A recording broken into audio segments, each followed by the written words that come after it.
A man or woman without a clear vision for their lives lives inspiring habits, a very loose life. But a man with a vision, they live a very narrow life. When a man or woman has a vision, their life becomes very, very tight. Why? Because vision simplifies life. Vision controls all of your choices after that. Once you know where you're going, you also automatically know what roads won't take you there. If you know what to do, you automatically know what you shouldn't do. Vision defines your what to do in life. Because vision gives you your address. Your destiny dictates your decisions. See, without a vision, it's tough for you to refuse things. People who discovered vision, they live longer. They live healthier. There's no stress. Stress comes from not knowing what to do. This is no time for experimentation. This is a time for intentional living. You better know your destination because you ain't getting no younger, see. There's some people in your life who are not necessary. Some of you got the wrong company. These people are distractions. When you have a vision, it simplifies life. You can walk up to a bookstore shelf and know exactly what books not to buy. See, vision dictates everything. Everything that you do is supposed to be motivated by your vision. Vision is supposed to be the source of your human motivation. It simplifies your life. Do you know why most people are actually poor? I know why they're poor. Poverty is not a problem, it's a result. Most people are poor because no one knows who they are. What do we mean by that? Vision helps you identify yourself before the people in the world. And because they know who you are, they know what to come to you for. Make yourself a person of value. If someone had to think about something that reminded them of you, what would it be? Because if they never think about you, that means you have never made yourself valuable. Become so good in an area that they can't ignore you. The world is filled with general people. You come to this conference to cease being general. You're not in the general group anymore. Vision is what gives you this unique discovery about what you're supposed to master. Sight is the ability to see things as they are, but vision is the capacity to see things as they could be. All true visions will be tested for authenticity. If your vision is truly from God, life will test it to prove that it's authentic.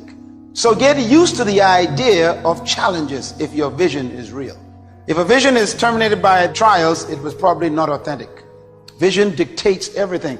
People who have no vision in their lives, they throw off restraint.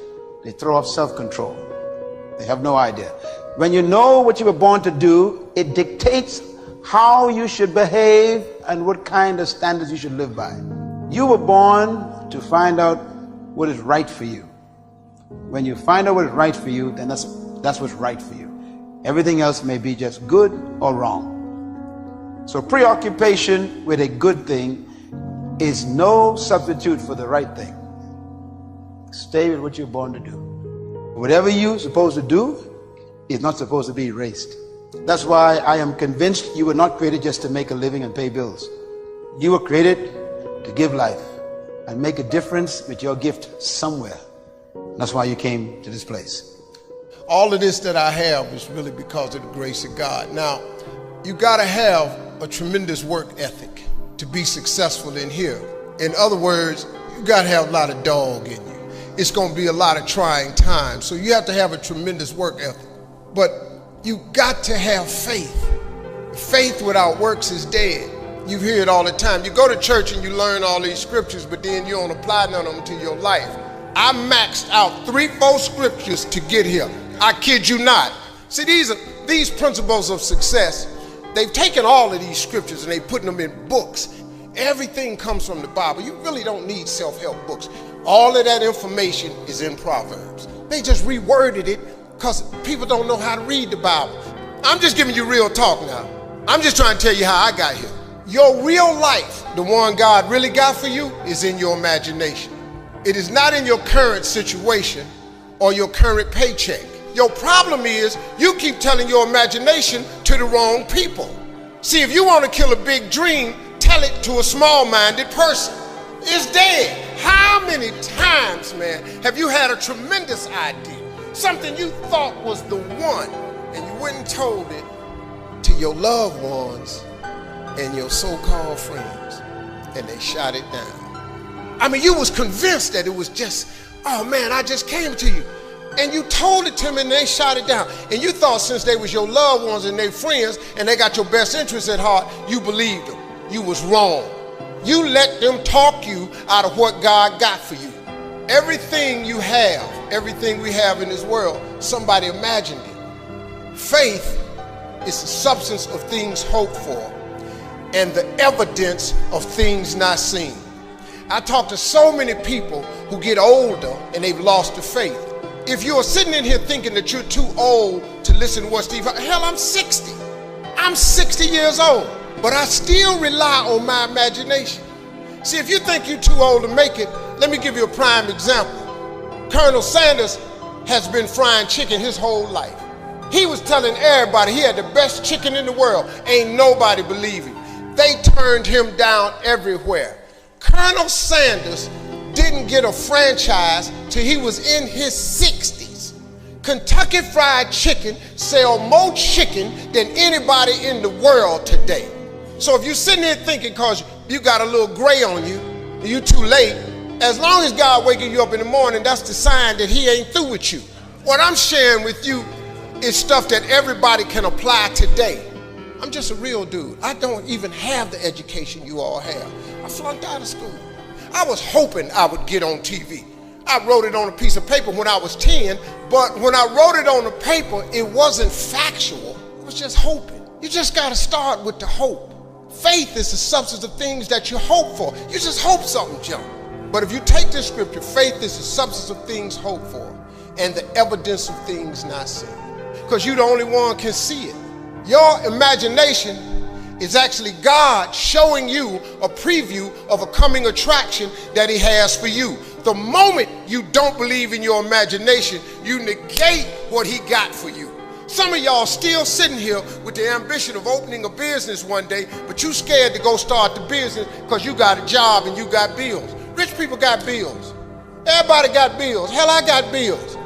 You're going to let the fact that you got some bills stop you from opening the business, the thing that God done put in your imagination? So you're going to squash that because you got bills. Everybody got bills. Nobody's going to take you to the front of the line unless you push your way to the front of the line. Let me tell you that again. Nobody is going to take you to the front of the line unless you push your way to the front of the line. I want you to take the craziest dream you ever had. That dream that you were too embarrassed to tell anyone about. And I want you to go after it. I want you to make it a reality. I don't want you to dream, I want you to do. I know that you've heard the cliche quote that life is a marathon, not a sprint. Well, I'm gonna tell you, sometimes you don't even have the time to prepare for your marathon. Now, some of your dreams are gonna take longer than you think. One of the biggest lessons that I've learned in life is that you cannot achieve success without failure. But I made a decision to keep going, keep trying, even if it meant sometimes that I would fail. Some of my biggest successes come from some of my biggest failures. In the early 90s, when my friends were graduating from Howard, I didn't have a degree. My girlfriend was 8.5 months pregnant with my first baby. I bought a brand new house in Scarsdale that I could not afford. I found myself sitting alone in my bedroom and asking myself the question, what are you gonna do now? What are you gonna do now? So I had two choices. Either I was gonna sit in that failure and give up, or I was gonna make a decision to step out of the darkness. You see, when you're in that darkness, you wanna sit there and wait for the light to come, but you can't wait and sit in that darkness. The only way out is to step forward, to face your fears, to become your own light. I had to believe in myself like never before. I had to find my inner power. Now, I'm not gonna lie to you. There's gonna be a lot of times y'all about to fail. I'm still failing every day. We are all a work in progress. And one day, you'll be sitting in the dark like I was. And you're gonna be asking yourself, what am I gonna do now? But in that moment, I want you to remember the power of you. Don't be afraid to close your eyes and dream, but then open your eyes and see. For a lot of people, the distance between their dreams and their reality is intimidating, and they get stuck. And the only way forward is to be real about what it's going to take for you to achieve those dreams. You have to be honest with yourself. You have to tell yourself the truth of what it's going to take for you to be successful. It doesn't come easy. You're going to have to go out there and get it. Nobody's going to give you nothing. There's no rescue team coming, no National Guard, no aid coming, nothing. You're going to have to go out there and get it. And the only way forward is to decide you want that dream so bad that you are going to work harder, you're going to get up earlier, you're going to stay later, you're going to push past the people who doubted you and laughed at you and hated on you.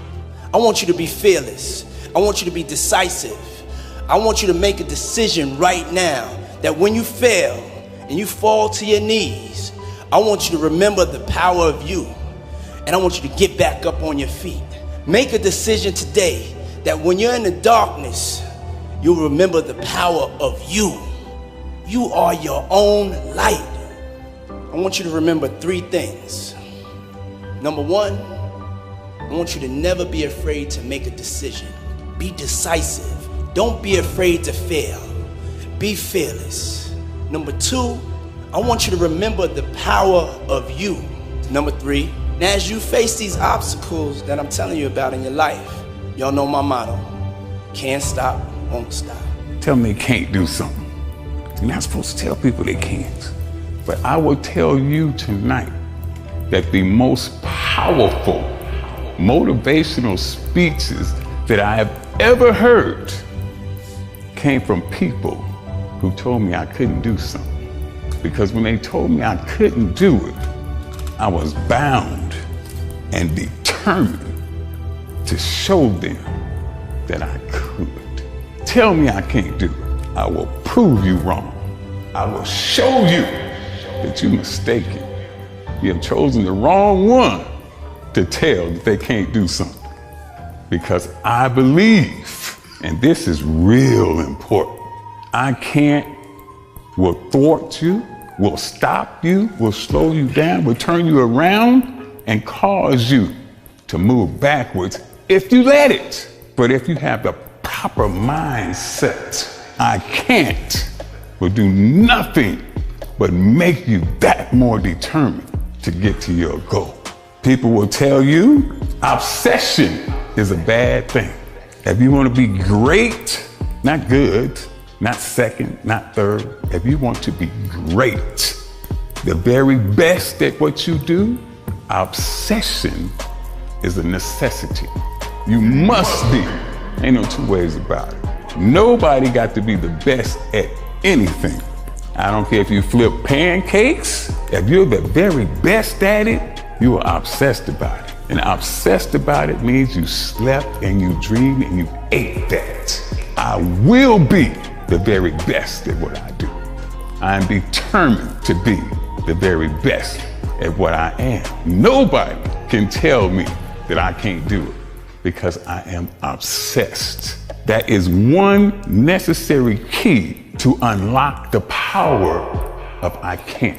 You gotta be obsessed with whatever your goal is. Next, question the impossible. The greatest achievements of mankind were made by people who questioned impossible. I speak to you from experience. I can't tell you how to go through something if I've never been through anything. I cannot tell you how to win if I have never won. But I will show you what I can do. I will show you, I will turn your I can't, I will never, I won't, it's impossible. I will turn it around and I will show you that I can do anything. Anything. That is my message to you. Let the I can fuel your fire. If I can do it, every last one of you can do it. It's hard changing your life. It's not easy. In the Penobscot building in Detroit, Michigan, where I was operating my business, and I fell on some hard times, and I was sleeping in my office, and it was hard coming through the lobby. And sometimes they would laugh. There's a guy talking about becoming successful, and look at him. He's bathing in the bathroom upstairs on the 21st floor. He sleeps on the floor. Him and two other dreamers up there. Look at him. It was hard, ladies and gentlemen, coming to speak to people. And I was facing financial difficulties in my own life. It was very difficult to pick myself up each day believing that I could do it. There were times that I doubted myself. I said, God, why is this happening to me? I'm just trying to take care of my children and my mother. I'm not trying to steal or rob from anybody. It was very hard. And here's what I want to say to you. For those of you that have experienced some hardships, don't give up on your dream. There are rough times are going to come, but they have not come to stay. They have come to pass. It's a long shot, ladies and gentlemen, from Liberty City, an abandoned building on a floor, never knowing my mother or father. It's a long shot. No college training, labeled educable, mentally retarded, but I kept running toward my dream. It's very important as you hold on to that dream. There are moments when you're going to doubt yourself.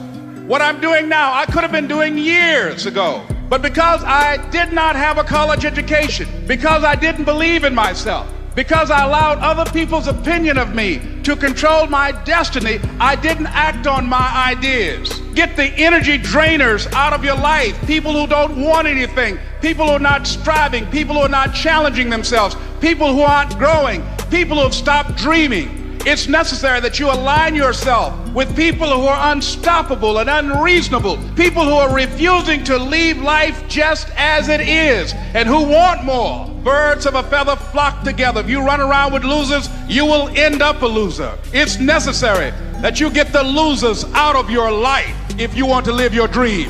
It's necessary to know that everybody won't see it, that everybody won't join you, that everybody won't have the vision. It's necessary to know that a lot of people like to complain, but they don't want to do anything about their situation. Most people don't work on their dreams. Why? For many years I didn't. One is because of fear. The fear of failure.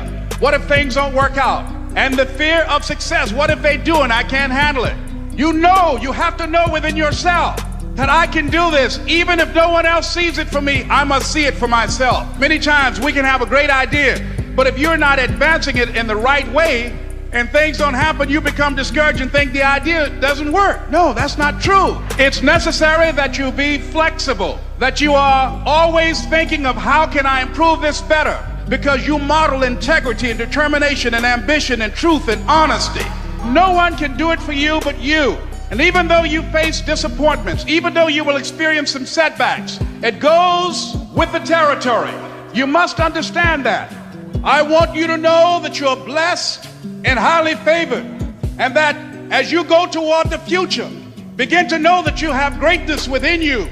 It's possible for you to live your dream. It's necessary that you associate with winners, that you work your system, that you are relentless, that you never give up. It's you. You've got to take personal responsibility. You've got to make it your personal business to make it happen.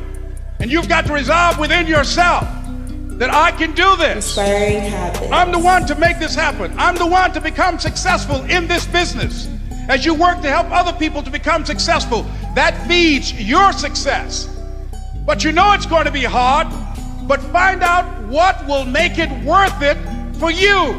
What if we have that kind of attitude? The car's repossessed. Nobody believes in you. You've lost again and again and again. The lights are cut off, but you're still looking at your dream, reviewing it every day, and say to yourself, it's not over until I win. And if you simply go after that thing that you want with all of your capacity, strength and sagacity, faith, hope, and confidence, and stern pertinacity, with the help of God, you'll get it. It's been a plum-pleasing pleasure as well as a privilege. Thank you. Everything that I have is by the grace of God. I didn't always stick with him, but he always stuck with me. So stick with him. If you think you want to do what you think I've done, then do what I've done and stick with God. Number 2, fail big. Fail big. Take chances to dream big. But remember, dreams without goals are just dreams, and they ultimately fuel disappointment. So have dreams, but have goals. And understand that to achieve these goals, you must apply discipline and consistency. You have to work at it. Hard work works. Working really hard is what successful people do. Just because you're doing a lot more doesn't mean you're getting a lot more done. Don't confuse movement with progress. Number 3, I don't care how much money you make, you can't take it with you. Finally, say thank you in advance for what is already yours. True desire in the heart for anything good is God's proof to you sent beforehand to indicate that it's yours already. And anything you want good, you can have. So claim it. Work hard to get it. When you get it, reach back. Pull someone else up. Each one, teach one. Don't just aspire to make a living. Aspire to make a difference.